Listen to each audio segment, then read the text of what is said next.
southpaw. I see that Fitzpatrick is at 14-3 with 10 KOs, and he's going to be coming up on the third segment of the show. Right. He's got a fine record of 14-3 with 10 KOs. Correct. And so he should be doing a pretty good job in that. But this should be a pretty good card too. This is another outstanding card that Magruder's put on down in Southern Maryland. Correct. Bob? I'm excited. Jolt'n Joe Fitzpatrick, he's going to bring his fans there.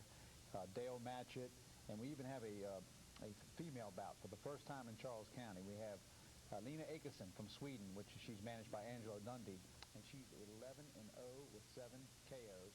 She's fighting Kelly Jones out of Atlanta, Georgia. Kelly, the Black Bombshell Jones out of Atlanta, and she's undefeated with all knockouts on her record.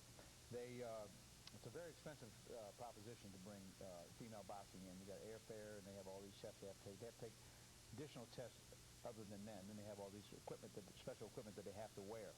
Well, they got to make sure they're women, right? Well, that's true too. That's up to the pre-fight doctor. I don't get involved with that part, but I just do the contracts and help make the matches with my matchmaker J.D. Brown.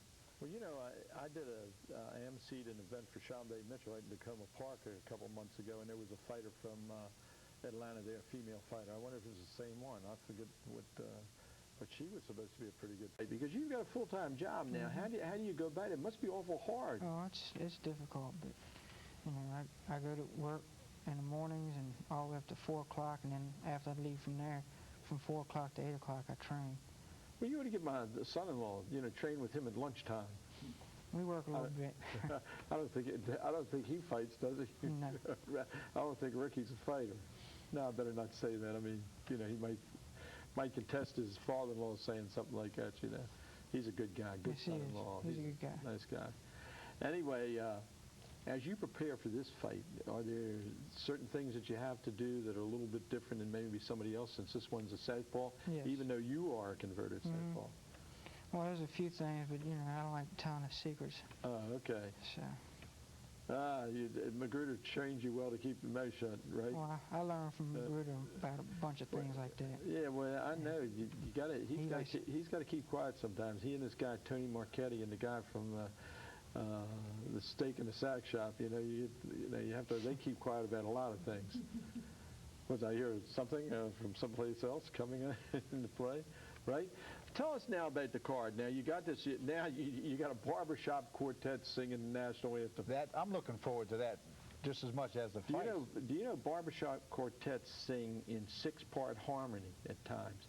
Do you realize you could have one person going oh, and another one says say can you see? So you got to watch these guys. They're great in barbershops, but when they get out there on the stage, sometimes they don't. They're a little bit different, and they're a little hammy too. Well, we're looking forward to that. That's going to be very interesting. Southgate Barbershop Quartet is going to be singing that, and we got the female bout with Lena Akesson and Dale Matchett and Joe. And I understand you got ring card boys instead of girls. Well, we'll probably have from the Hangar Club a male dancer for the female bout. Nick Simonetta's going to send one down. It's the 90s. He may come down and dance himself because he used to be asked to dance. I don't think he ever did, but. Some of the people wouldn't. It's the 90s now. You got to be politically correct. You got to have a ring card guy for the female fight. You got the beautiful ring card girls for the male fight, so you got to turn it around. So that's philosophy. That's it. Tell us a little bit more about the fight and where these people can get their tickets to this show. Well, and I don't want any prices now because it's all affordable. Okay, it's all affordable. Every seat in the house is a good seat. You can get them at the Waldorf JC's, and you can get them at Pat Parsons' Famous Barbecue, which has one of the finest barbecues in the county of Prince George. That's in Clinton, Maryland, Woodyard Road, on the corner of Woodyard and Alexander Ferry. He has the tickets. He has the ticket. Yes, he's got good seats, too, and a good barbecue. You would mention that, right? Yes, I would. I'm going to have. But you didn't bring us any.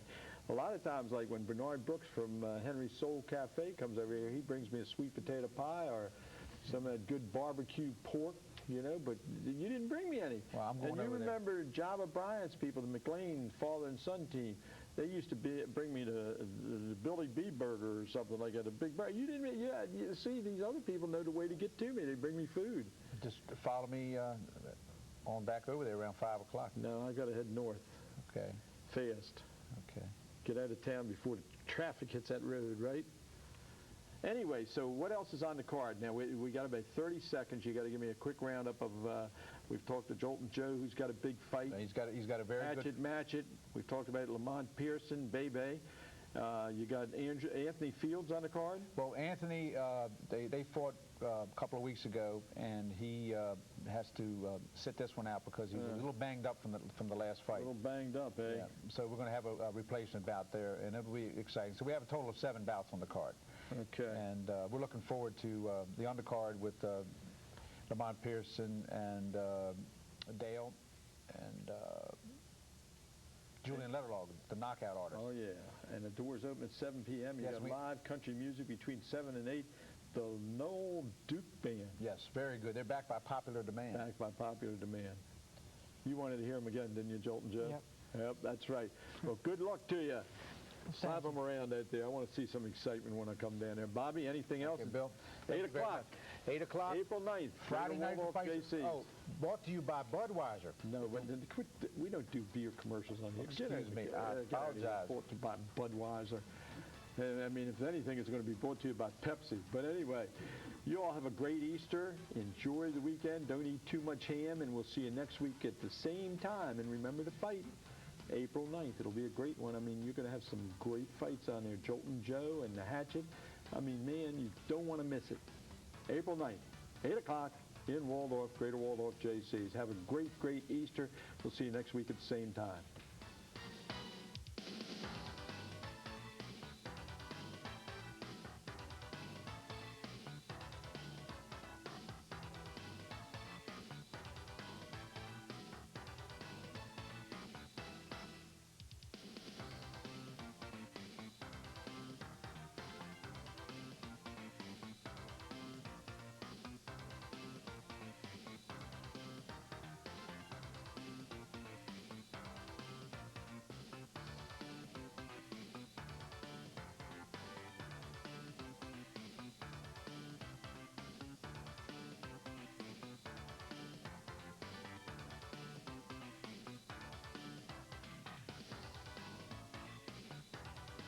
Just ahead.